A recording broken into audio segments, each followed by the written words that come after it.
Presidential primary season is a lot like spring training in baseball. If a fan can make time to attend, you can get incredible access to the players in much smaller venues.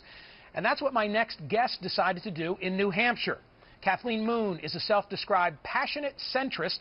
She spent much of the past month driving from village to village, playing political tourist, getting up close and personal with the candidates.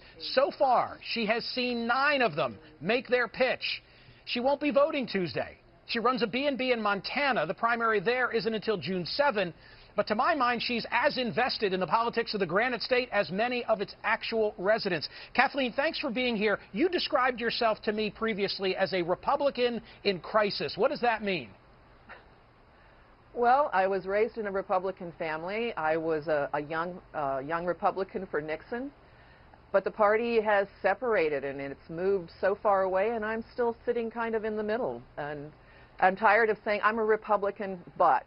So I'm trying to find out what I am. So you loaded up the van, the dogs, I think the parrot, maybe a cat or two, I'm not sure. You drove across country. No. No cats, Michael, no cats.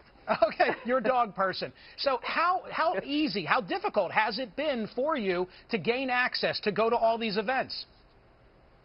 It's incredibly easy.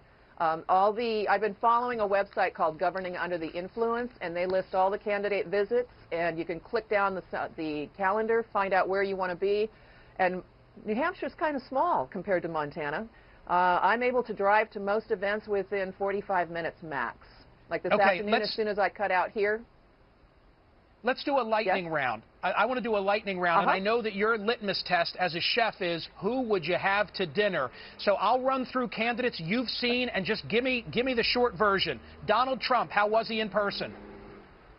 Boring. Really? No dinner. No dinner.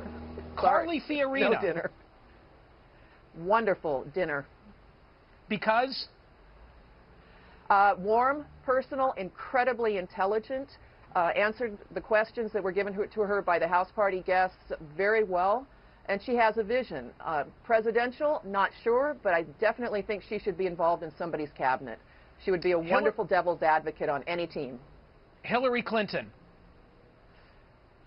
Very warm, approachable. In a big event that I went to, when she talked to a person answering a question, you knew she was talking to them, and you felt personally invited.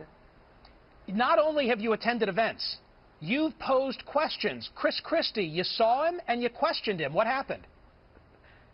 I got a wonderful answer. The man walked around the corner in a small town hall, walked right up to me and answered for several minutes. Good eye contact, brought in the rest of the audience as well. And it was a legitimate answer. It was solidly founded, and I checked on Fact Checker, and it was a good answer. How about Ted Cruz? You saw Cruz as well. I saw Ted Cruz at Roby's, and I tried not to go in with any baggage with him because some of the things I've seen him talk about and on stage didn't like. I would have him to dinner. We don't agree on a lot of things, but I find him incredibly humorous, and there is an impish glint in his eye that says there'd be some good conversation to be had. I love that you are so unpredictable. You really are a passionate centrist because there doesn't seem to be a political theme running through your reaction as to what you think of them in person. I tried to come here as a clean slate.